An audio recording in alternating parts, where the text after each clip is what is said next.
প্রিয় ছাত্রীরা, আজ আমি তোমাদের দ্বিতীয় ক্রমের অন্তর্কলজ বা সেকেন্ড অর্ডার ডেরিভেটিভ নিয়ে আলোচনা করব। আগের ক্লাসগুলোতে আমি প্রথম ক্রমের অন্তর্কলজ বা ফার্স্ট অর্ডার ডেরিভেটিভ নিয়ে আলোচনা করেছি। আজকে দেখছি দ্বিতীয় ক্রমের অন্তর্কলজ কাকে বলা হয়।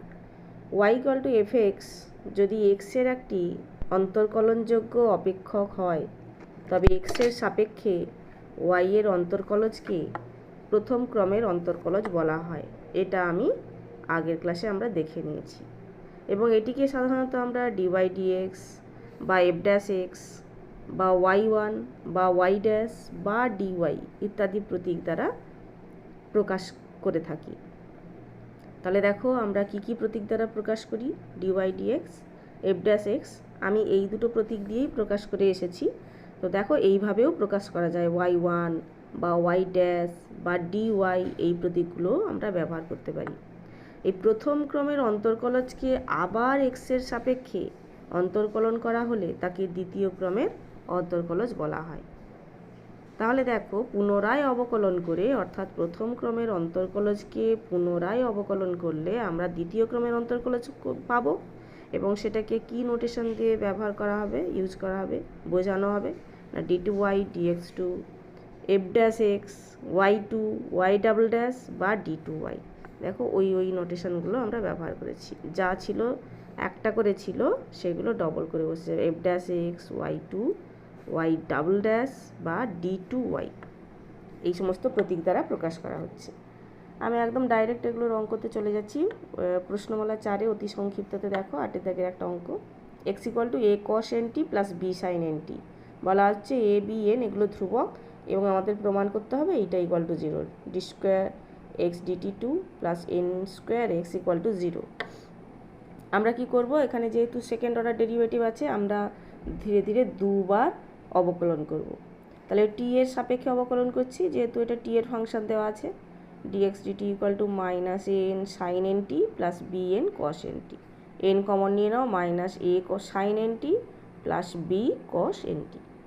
তাহলে t এর সাপেক্ষে পুনরায় অবকলন করে কি পাচ্ছি না d2x dt2 = n, এটাকে আবার অবকলন করছি -an cos nt -bn sin nt।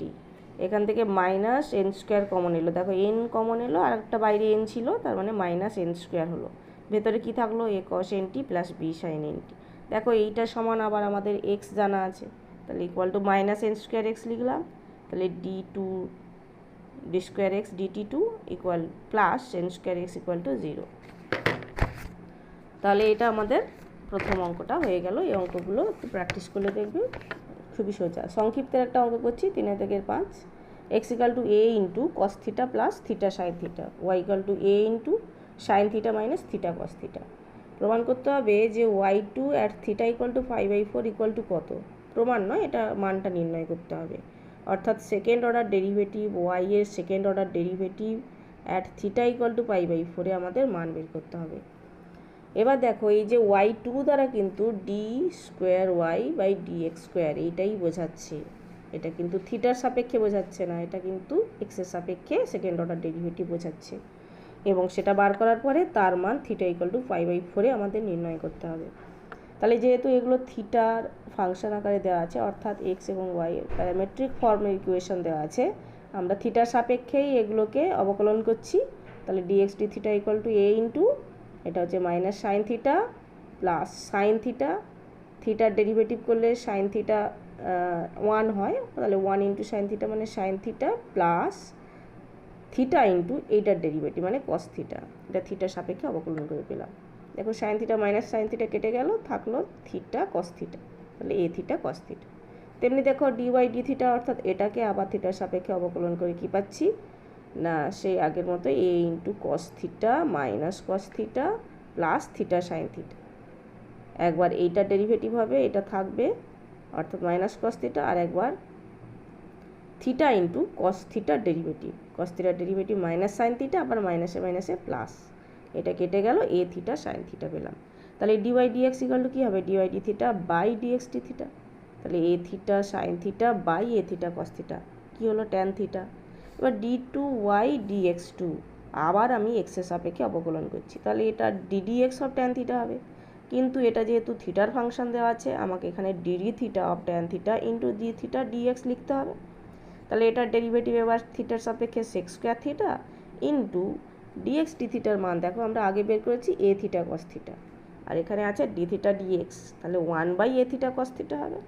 তাহলে sec square theta by a theta cos theta. এবার আমাদের কি নির্ণয় করতে হবে না y2 at theta equal to π/4, y2 মানে d2y dx2। তাহলে এটার d2y dx2 at theta equal to π/4, তাহলে এই ভ্যালুটাতে আমি π/4 বসিয়ে দেবো। তাহলে ইকুয়াল টু কী হবে sec square π/4 by A into π/4 cos π/4। মান বসাও, সেক π/4 এর মান √2, তার মানে 2 হলো, আর এখানে πa/4 ইন্টু এটার মান 1/√2। সরল করলে দেখো 8√2/πa আসে হলো। নেক্সট অঙ্ক দেখো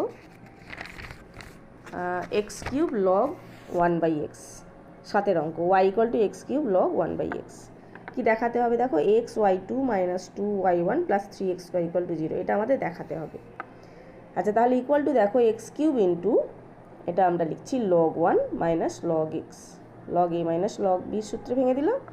log 1 এর মান কত 0, তাহলে এটা চলে গেল x³ - log x গুণ মানে -x³ log x। তাহলে x এর সাপেক্ষে এটাকে উভয় পক্ষকে অবকলন করছি, তাহলে dy dx = -3x² log x, এটা ডেরিভেটিভ, এটা কনস্ট্যান্ট থাকলো, মাইনাস x³ ইন্টু এটার ডেরিভেটিভ মানে 1/x, সরল করে দেখো -x² ইন্টু 3 log x + 1।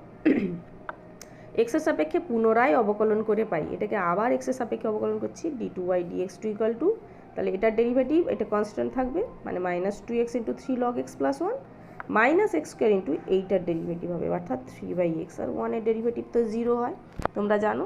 তাহলে এটাকে সরল করলে কি পাচ্ছি না -2x ইন্টু 3 log x + 1, এটা -3x, তাহলে -x কমন নিয়ে লেখো, এই 2টা ভেতরে ঢুকে যাবে, 6 log x + 2 + 3, তাহলে কত পেলাম -x ইন্টু 6 log x + 5।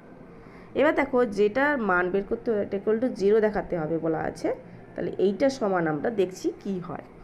তাহলে xy2 - 2y1 + 3x² equal to এইটা দেখো y2-র জায়গাটায় আমরা এই ভ্যালুটা বসিয়ে দেবো, ঠিক আছে।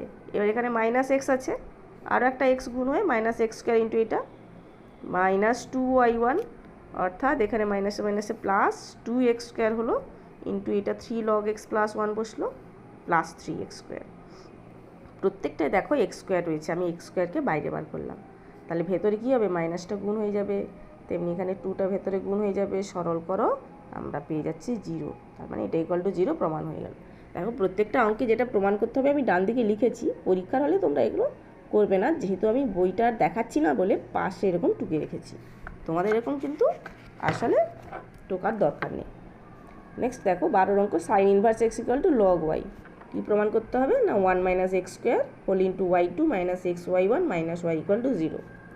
তাহলে সে আগের মতো আমি যেহেতু ফাংশন ও y পেতে চাইছি, তাহলে y = লিখছি e⁻ sin inverse x, x এর সাপেক্ষে উভয় পক্ষকে অবকলন করে কি পাচ্ছি না y1 = e⁻ sin inverse x, অর্থাৎ e⁻x এর যে ডেরিভেটিভ হয় e⁻ sin inverse x into আবার sin ইনভার্স x এর ডেরিভেটিভ মানে 1/√1 - x²। দেখো এটাকে যদি উভয় পক্ষে আমি বর্গ করে দিই তাহলে আমি এটাকে অনেক সিম্পলেস্ট ফর্মে পেয়ে যাব। তাহলে y1² = e⁻ sin inverse x whole square into 1/1 - x²।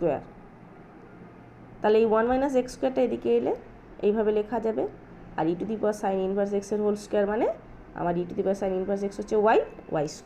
আর এখানে দেখো পাশে কিন্তু লিখে দেবে যে বর্গ করে, আমি সব জায়গায় হয়তো লিখছি না, তোমরা কিন্তু যেখানে অবকলন করলে কিংবা যেখানে বর্গ করলে পাশে কিন্তু লিখে দেবে, হয় এই যেখানে প্রথমে লিখবে অবকলন করে, আর যদি এখানে না লেখো এইখানে পাশে লিখে দেবে অবকলন করে। তাহলে x এর সাপেক্ষে পুনরায় একে অবকলন করছি, আমাদের y2-তে পৌঁছতে হবে, তার মানে এটাকে আবার অবকলন করতে হবে।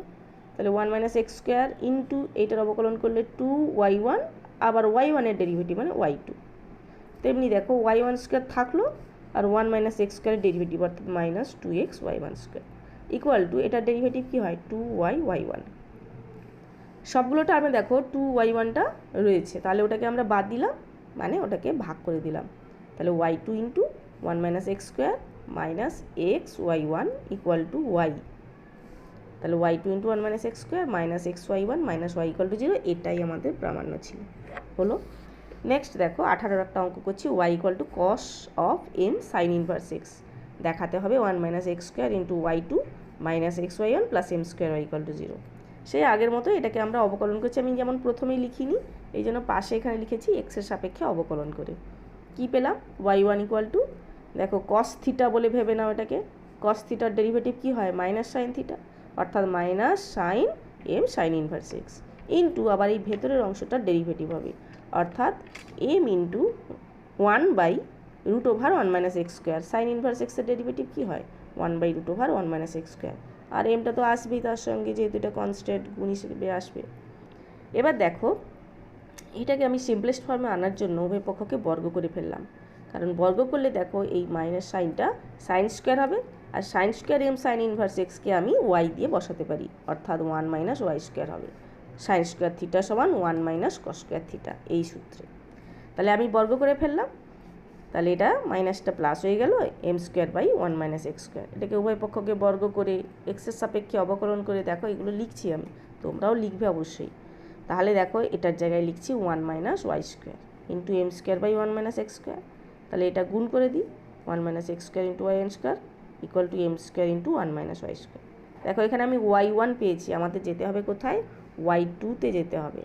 তাহলে আবার আমরা এক্সের সাপেক্ষে অবকলন করছি, পুনরায় অবকলন করে কি পাচ্ছি না 1 মাইনাস এক্স স্কোয়ার, এটা কনস্ট্যান্ট থাকলো, এটা ডেরিভেটিভ করলাম, অর্থাৎ 2y1 y2, y1-এর আবার ডেরিভেটিভ y2।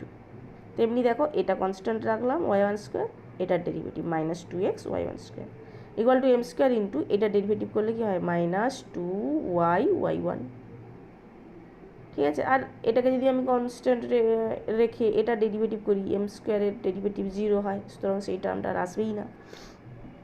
এবার দেখো এই প্রত্যেকটা টার্মে 2y1টা কমন রয়েছে, ওটা দিয়ে ভাগ করে দিলাম, কি পেলাম না 1 minus x square into y2 minus x y1 equal to minus m square y. তাহলে এটাকে বাম দিকে আনো, দেখো এইটাই আমাদের প্রামাণ্য ছিল। নেক্সট দেখো আরেকটা অঙ্ক দেখাচ্ছি, যে 22-1 X square plus Y square equal to A square দেওয়া আছে। এখানে দেখাতে হবে 1 plus y1 square whole to the power 3/2 by y2 equal to minus A. তো আমরা এক্সের সাপেক্ষে উভয় পক্ষকে অবকলন করছি, অবকলন করে কি পাচ্ছি না 2x প্লাস 2y, আবার y derivative y1 equal to 0, এটা যেহেতু ধ্রুবক, তাহলে 2টা দিয়ে ভাগ করে দিলাম x plus y y1 equal to 0, এটাকে 1 নম্বর বললাম। তাহলে এখান থেকে কি পেলাম? y1 equal to minus x by y. এইবার আমরা এই 1 নম্বর সমীকরণকে আবার অবকলন করছি। দেখো এইটাকে অবকলন করলে সেটা জটিল হবে, সেই জন্য আমি 1 নম্বর সমীকরণকে আবার অবকলন করছি, আর y1-এর মানটা x আর y আকারে লিখে নিয়েছি, কারণ পরে দেখো আমাদের এই টার্মটায় কাজে লাগবে। তাহলে এটাকে আমি যদি আবার ডেরিভেটিভ করি কি পাবো? এক্সের ডেরিভেটিভ 1 প্লাস ওয়াই কনস্ট্যান্ট রাখো, y1-এর ডেরিভেটিভ y2, তেমনি y1 কনস্ট্যান্ট রাখো, ওয়াইয়ের ডেরিভেটিভ y1 অর্থাৎ y1 স্কোয়ার। দেখো এই তিনটে টার্ম এলো ইকুয়াল টু 0, তাহলে y2 ইকুয়াল টু মাইনাস হোক, এটা ওদিকে পাঠাও। y1 স্কোয়ার জায়গায় আমি y1-এর জায়গায় এই মানটা বসাচ্ছি, বসিয়ে দেখো সরল করতে কি আসছে? y2 equal to minus x square plus Y square সমান তো এ স্কোয়ার, তাহলে বসিয়ে দিলাম এ স্কোয়ার, আর এই ওয়াইটা এদিকে এলে ভাগ হবে, ওয়াই কিউব হয়ে গেল, তাহলে y2-র মান পেলাম minus a square by Y cube. এবার দেখো এইটা ইকুয়াল টু মাইনাসে প্রমাণ করতে হবে, তাহলে আমি এই এক্সপ্রেশনটা দিয়ে শুরু করছি।